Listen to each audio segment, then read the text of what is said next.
I'm Molly, and I'm celebrating my 32nd birthday this year. I hold a position of a salesperson at a specific company. My husband, Mike, was my high school classmate, and this year marks our 10th wedding anniversary. Our journey began with high school romance, leading to a long-distance relationship through college. Despite the distance, our love endured, and we tied the knot right after graduation. Our enduring love brought forth our eldest daughter, Kate, who is turning 9 this year. Currently, I'm anticipating the arrival of our second child, and despite the excitement, this pregnancy feels different. Unlike with Kate, I've noticed significant changes in my health this time around.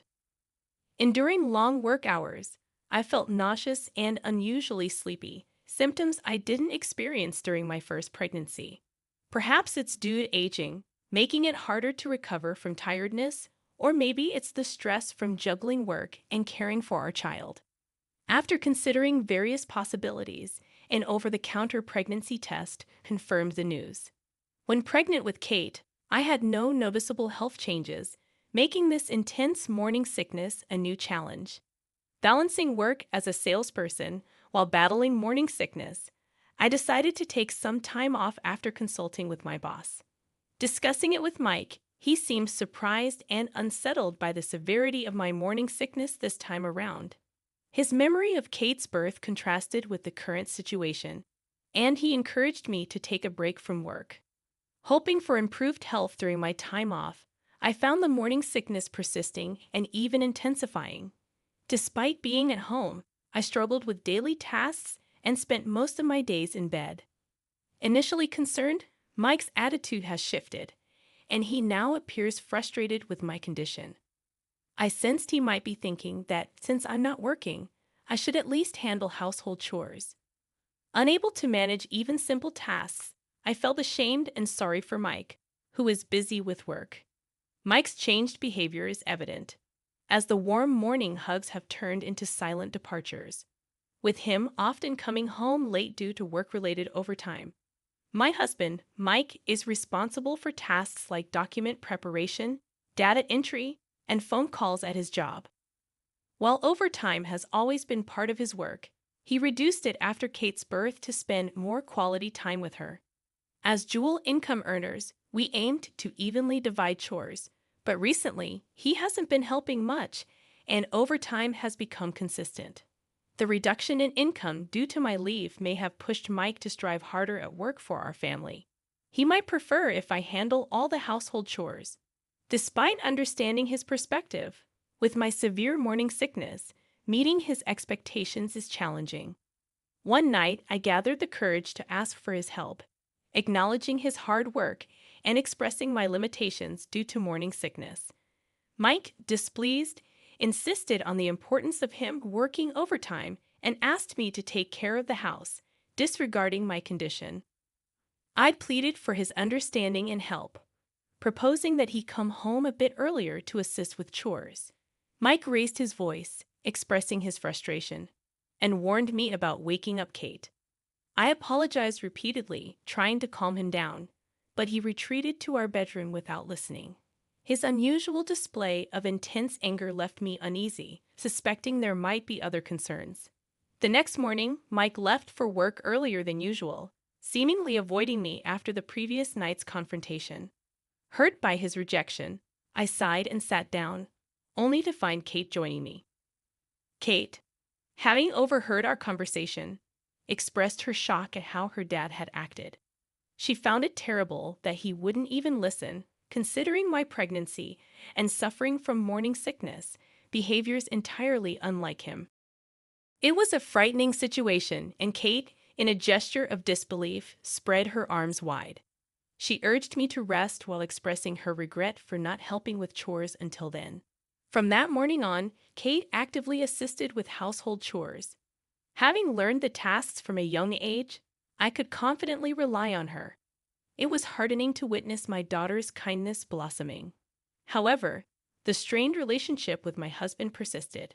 He consistently left home early and returned late, and our interactions dwindled. As the due date for our second child approached, my anxiety about our relationship grew. Just when I believed our bond was irreparable, Kate shared unexpected news one evening. With a pale face, she revealed that something was wrong but clarified that she wasn't hurt. Instead, she felt sick. Alarmed, I questioned her, and with tears welling up, Kate disclosed witnessing Dad and Abby's mom kissing on the way home from school. Abby was Kate's good friend who often visited our house. Overwhelmed with emotions, Kate sobbed into my chest. The man I thought was irreplaceable instantly became an object of hatred due to this affair. Fueled by anger and hurt, I vowed revenge and decided to gather evidence of my husband's infidelity. Despite my severe morning sickness, I initiated an investigation while my husband was away. To my dismay, I discovered numerous receipts for expensive brand name bags and accommodations that I had never seen before. The disrespect fueled my fury, and I was determined to expose the truth. Upon closer inspection, I realized these receipts raised questions about the source of the money for such lavish purchases. Gasping, I recalled something, and fueled by a burning desire to confirm the truth, managed to make my way to the bank despite being pregnant. I realized it had been a long time since I left the house, a rarity due to my persistent morning sickness. Feeling unwell, I braved the sunlight and arrived at the bank with trembling hands and nervousness, clutching my passbook. The reality I faced was one I wished to avoid. As I suspected, the expenses for Mike's frequent high-end purchases, like designer bags, were charged to our joint account. This alone fueled my anger, but the shock deepened when I discovered that despite claiming to work overtime, Mike's salary hadn't increased. His company, known for being employee-friendly, should have raised his salary with overtime hours. Yet, there was no change. It became evident that Mike's late returns were due to an affair with Abby's mother, not overtime as he claimed. Disappointed and in the midst of a challenging pregnancy, I was left deeply hurt. One evening, as Mike bathed, I bravely seized his smartphone. My hands trembled with tension as I unlocked it, taking advantage of his assumption that my morning sickness had made me less vigilant. In the chat app, I found clear exchanges confirming the affair with Abby's mother. Mike, I told my wife I have overtime so we can meet tonight. Abby's mother, really? Can we meet tonight? I can't wait to see you. Their chat was filled with embarrassing heart emojis. While such betrayal might have driven someone with strong affection to madness, my feelings had changed, allowing me to calmly focus on gathering evidence.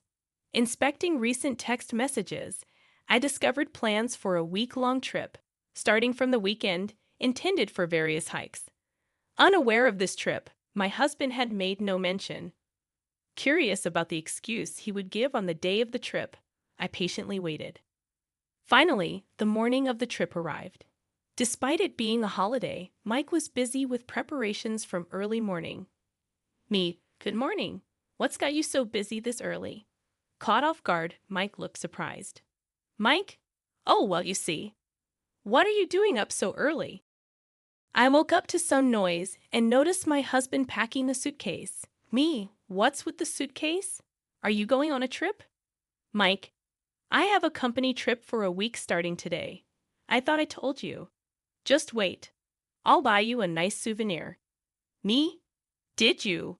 Maybe forget my birthday? Never mind. Seemingly having heard the commotion, Kate woke up too. Curious about what was happening, she spoke to her father. Kate, Dad, what's happening? Are you leaving? Mike, I'm going on a company trip. I'll bring back a souvenir. So let's look forward to it. Got it? Can't wait for the souvenir. Take care. With smiles, Mike left the house with a wry smile. After he left, Kate and I looked at each other and burst into laughter.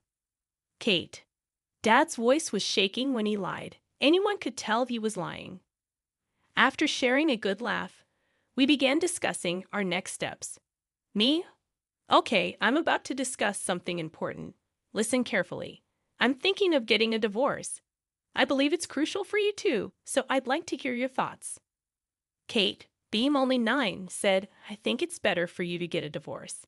I'm embarrassed and don't like having a father who cheats on Mom. I'm sure Abby would feel the same. Me, Did something happen with Abby too? Throughout our discussion, Kate seemed concerned about Abby's situation. Kate. Abby's mom used to just relax at home and never did anything. But she suddenly disappeared, so Abby was really upset. Just as Dad betrayed our trust, it seems that Abby's mother also betrayed her daughter's trust. Upon hearing this fact, I felt strongly that there should be no compromise when it comes to taking revenge on them. Abby seems to be going through a lot too. We need to punish both of them. I felt a surge of motivation that I could never have imagined before. With determination, I took action. First, to stop Mike from spending any money, I canceled our credit cards.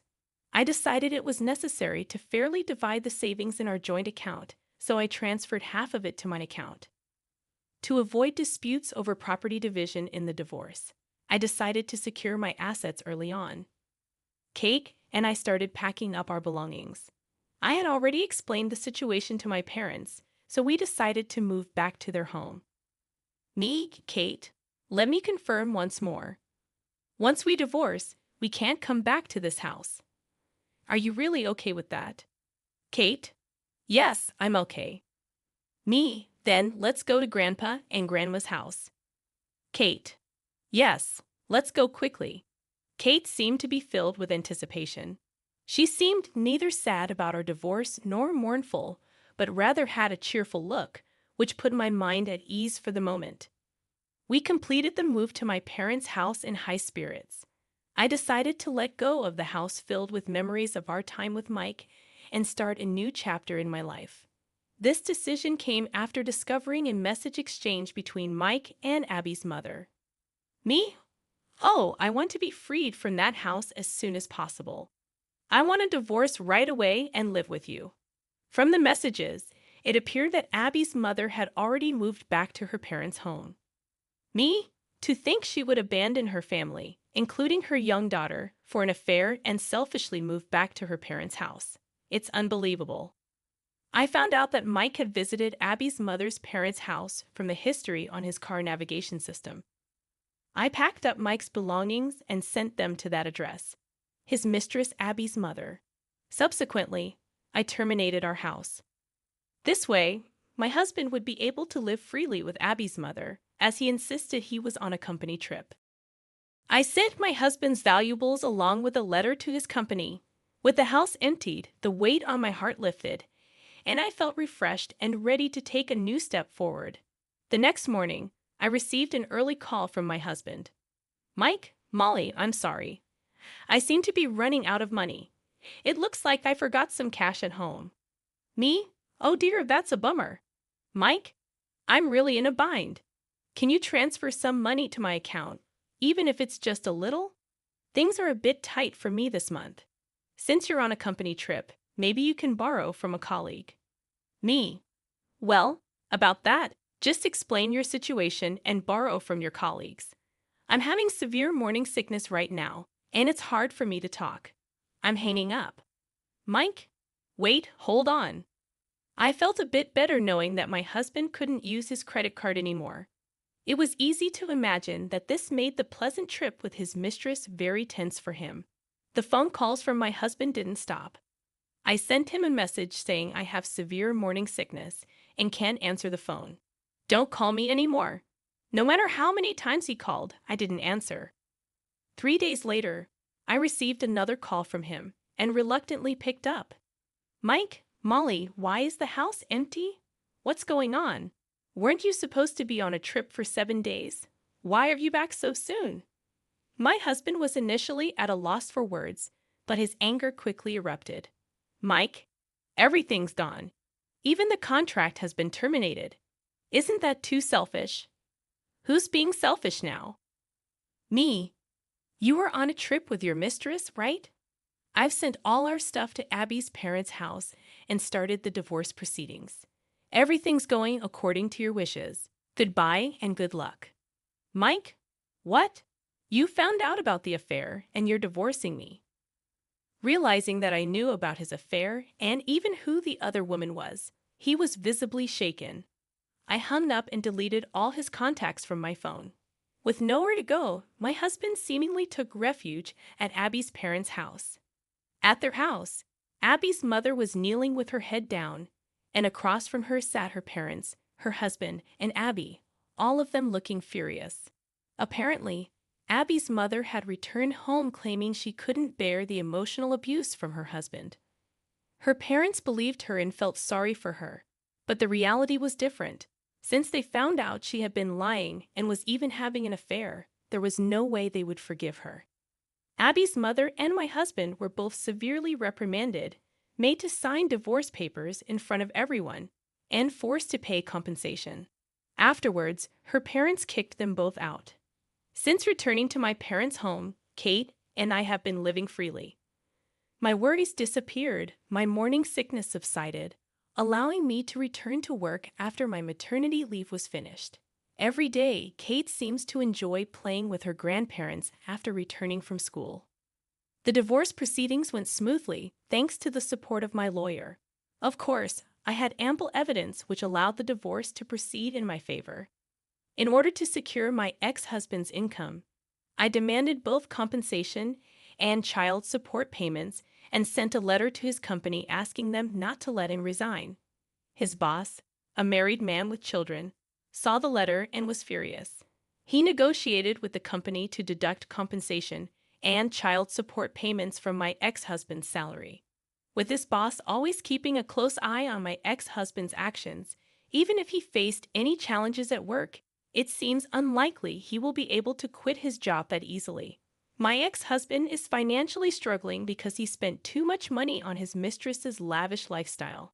On top of that, having lost his home, he is forced to live in a cheap company dorm, making it hard for him to quit his job easily. And Abby and her father have now found peace. Abby has accepted her parents' divorce and seems to smile more compared to before. She told Kate that she genuinely enjoys living with her father. Knowing that Abby is living a happy life brought genuine relief to my heart. Soon after I gave birth to a lovely baby boy, the fact that my ex-husband can't hold my beloved son in his arms shows how stupid he was. When Kate saw her adorable brother, she cheered and delighted.